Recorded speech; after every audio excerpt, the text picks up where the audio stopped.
भूखे प्यासे रहना और शैतान से कटने का ना बहुत बड़ा कनेक्शन है। शैतान ने जो सबसे पहली नाफरमानी करवाई ना अल्लाह की, वो खाने पीने से ही रिलेटेड थी। वहां पे सिर्फ एक फल अलाउड नहीं था। अल्लाह ने सुबह से लेकर शाम तक सारा खाना पीना हमारे लिए डिसअलाउ कर दिया।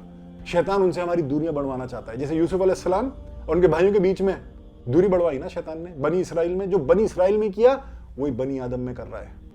इस्लाम से रिलेटेड इंटरेस्टिंग बातें जानने के लिए देखते रहिए हमारे वीडियोस। बस भाई आपने बताया कि कुरान शरीफ सूरह बकरा आयत 183 में अल्लाह ताला ने हम सबको बताया कि तुमसे पहले भी कौमें थी जिनको हमने रोज़े रखने की हुक्म दिया। उनके पास कुरान शरीफ तो नहीं था और हमारे पास है, तो रोज़ा भूखा रहना में और गुनाहों से बचने में क्या कनेक्शन है? देखो भाई, माशाल्लाह तुम बहुत अच्छे क्वेश्चंस लाते हो अज़हर।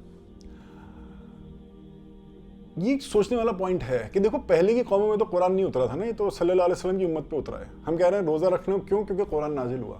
पर अल्लाह ने क्या बोला सूरह बकरा आयत 183 में कि हमने पहले के लोगों को भी कहा था रोज़ा रखने को।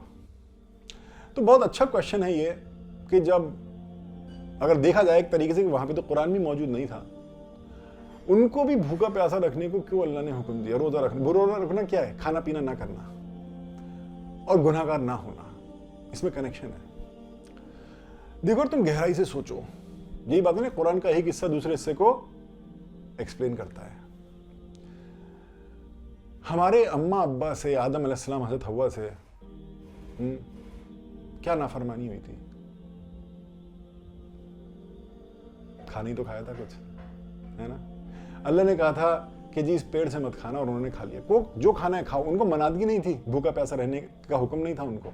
हाँ, पर बोलता इस पेड़ से मत खाना, वो तुम्हारे लिए अच्छा नहीं है। वो पेड़ होगा यार, जैसा भी पेड़ होगा, हमारे लिए अच्छा नहीं था वो। हाँ, जैसे भी बहुत पेड़ होते हैं ना, जन्नत के लिए इंपॉर्टेंट होगा, अच्छा होगा, पर इंसानों के लिए अच्छा नहीं, तो उन्होंने मना किया। तो शैतान ने उनको खाना खाने पे ही उकसाया और वो खाने को अवॉइड ना कर पाए, वो खाने को अवॉइड ना कर पाए। जितना वो मना करते रहते कि हमें नहीं खाना, हमें नहीं खाना, हमें नहीं खाना, उस चीज से भूखे रहते, उस चीज से, वो जो फल था, बाकी जो खाना था खाओ, वो शैतान से बचे रहते हैं, शैतान के बहकावे में ना आते हमारे अम्मा अब्बा। तो वो उस फल से रोजा ना रख पाए, उस फल से को उन्होंने खा लिया और वो अल्लाह की उनसे नाफरमानी होगी। फिर उन्हें तौबा भी करी, सूरह अराफ में आता है, उन्होंने तौबा करी, अल्लाह ने उनकी तौबा कबूल करी। तो भूखे प्यासे रहना और शैतान से कटने का ना बहुत बड़ा कनेक्शन है। शैतान ने जो सबसे पहली नाफरमानी करवाई ना अल्लाह की, वो खाने पीने से ही रिलेटेड थी। ऑफ कोर्स उसके पीछे और भी रीजंस हैं, मतलब मैं कर चुका हूं आदम अलैहिस्सलाम के किस्से में डिटेल में डिस्कस, पर वहां भी खाने पीने की बात थी, उनको नहीं खाना पीना था और शैतान से बचे रहते। अल्लाह समझो उसी चीज को रिपीट करवा रहा है। समझो कि भूखे प्यासे रहो, शैतान की बात मत आओ। भूखे प्यासे रहना शैतान की बात का इनकार करते रहना का इक्वल है।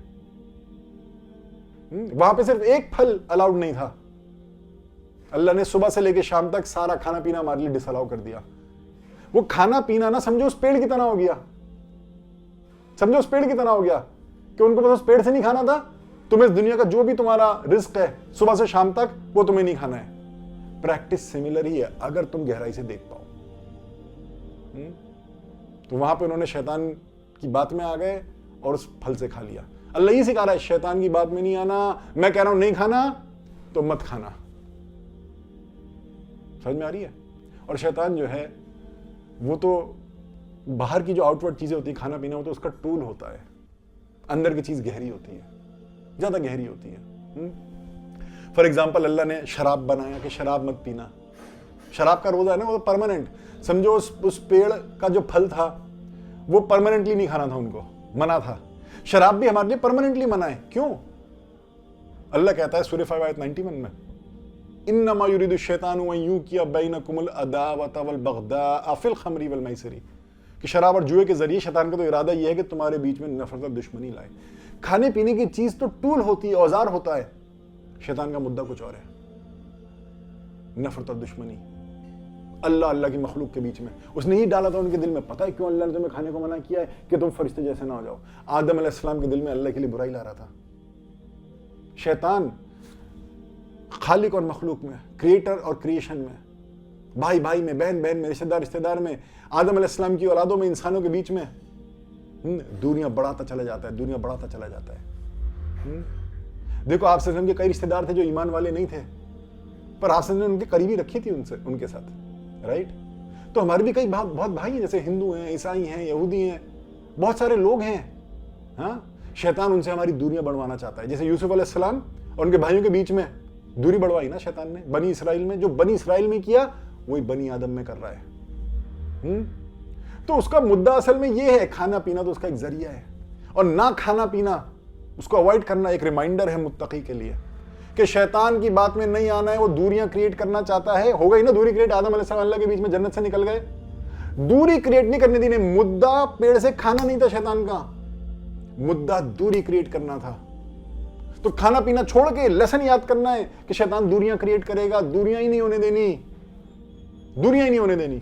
समझ में आ रहा है? क्लियर है? अल्हम्दुलिल्लाह।